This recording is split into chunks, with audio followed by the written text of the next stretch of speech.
come by every day.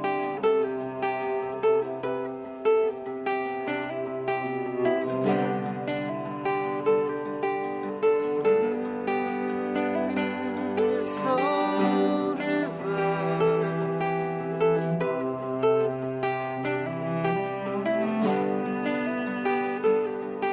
can take it all away. During our time in the schools and colleges of India, we shared basic practices that help people to develop inner resilience, calm the mind, develop joy, develop a more stress-free life. And we did this in very practical ways, like eating meditation, walking meditation, pebble meditation, deep relaxation. And what we found is we didn't really bring any religiosity into it. That was really our purpose. We probably didn't use the word Buddha at all. It was just a way of really saying how to develop the inner technology of happiness, how to develop the inner mind of peace, how to do that not just for yourself, but to your parents, to your family, to your spouse, to your children, and to the wider society. Water and the light dances in waves on your eyes. I had this amazing opportunity to attend this workshop of mindfulness with the monks and the nuns.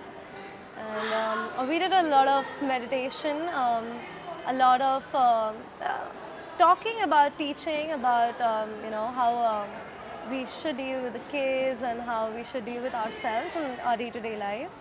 It was something that we all know about it. We know that we need to take our time for ourselves, how we speak. It really has an impact on the kids, how we interact with them, how we understand them.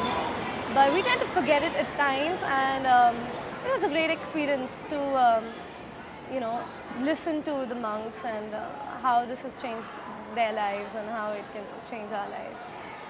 What has now happened after having this workshop in school is now I think I do have, the little grains of mindfulness that, I can work with the kids. So this has been really important for me as an educator because I now have the tools, even if they're small, to be able to go into the classroom and put this into practice. We're gonna play a game, okay? Let's see how long we can stay still. Okay, that means you cannot turn your head, you cannot move your finger, right? The only thing you can do is blink, right? Oh, you gotta breathe, right? Yeah, make sure you're breathing, okay? The only thing you can do, and you cannot change. If you're smiling, you have to stay smiling. Okay, so you have to chew, and you can be, close your eyes. It helps you close your eyes, okay? But we're gonna stay really still. That means you can't, if a fly lands on you, you cannot move, okay? Find a good position, right? The way I like to do sometimes, I hold my hand together, or I put my hand on my knee like this, both hands. Okay, don't let your neighbor bother you. Don't look to the side. And whatever you hear is just a sound, okay? So you can close your eyes and it helps. Notice, okay? Before you want to move, you count how many breaths, okay? So in breath, 1. Out breath. In breath, 2. Out breath. I think it's very good for teachers because through the day, there are so many demands on us. There are demands by the children, there's demand by the principal, the management, the system itself, and we deal with almost 200 children every day. And so you can imagine the stress that is at making decisions, carrying out the curriculum, following a timetable. And the most stressful is the deadlines that one has to follow. Your energy is transmitted to your class. So if you are calm and quiet and you are in control of your own being, children just respond to that calm energy. So even if you're working in a class full of really loud children and you have to turn back and think and reflect as to where is that coming from.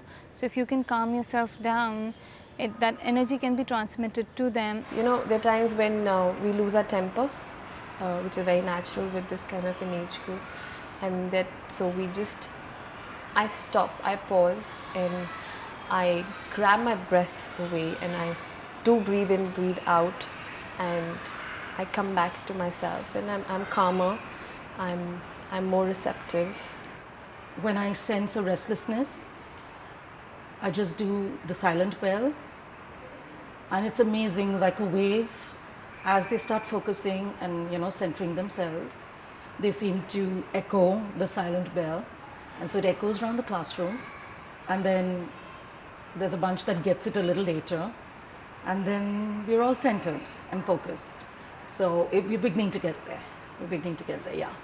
Wow. Can you demonstrate for us a silent bell? Okay, let's see.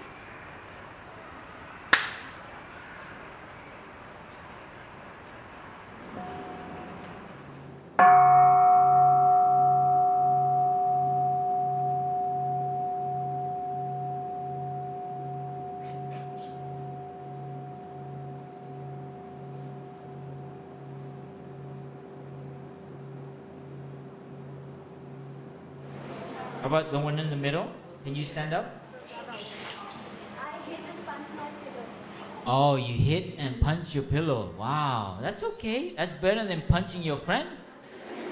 Yes?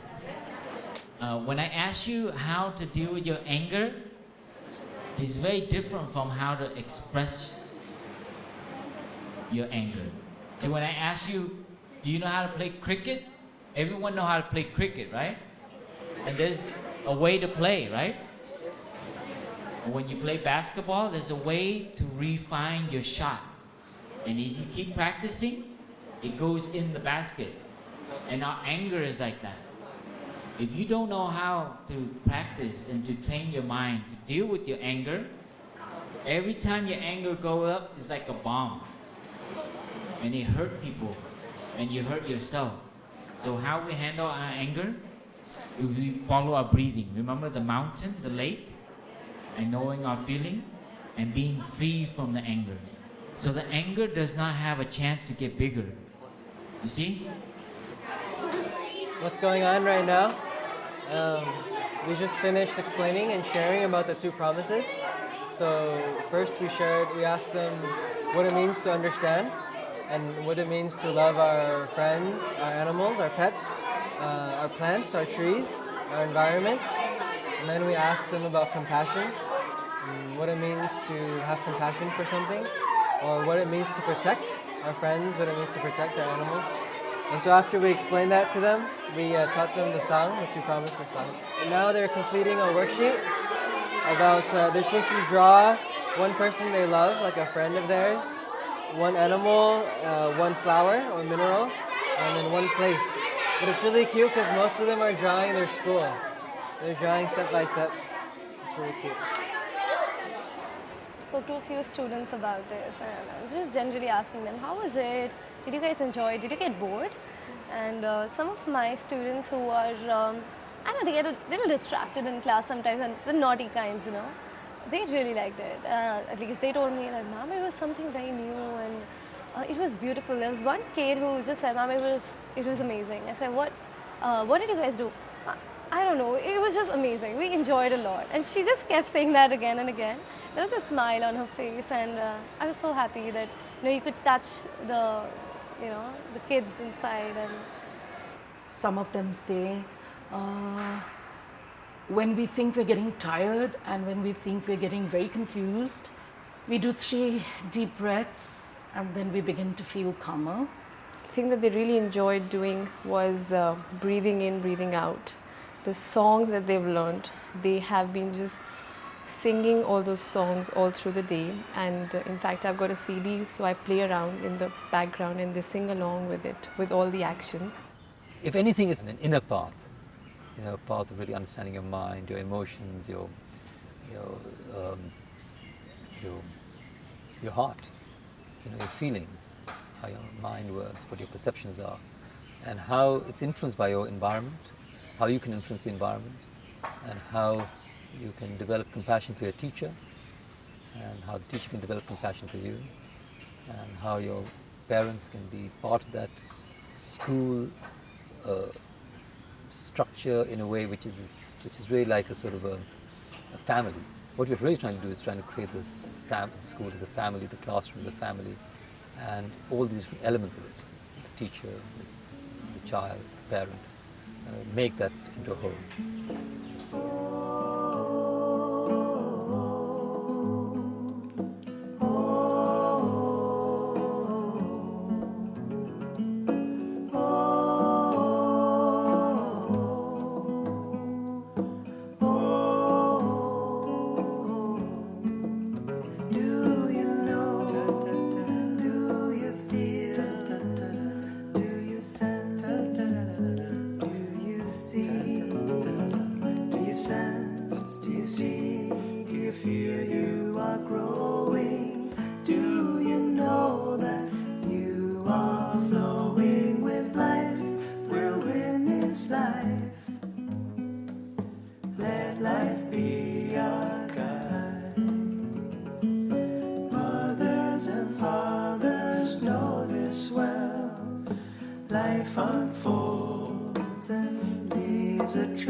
Know this well.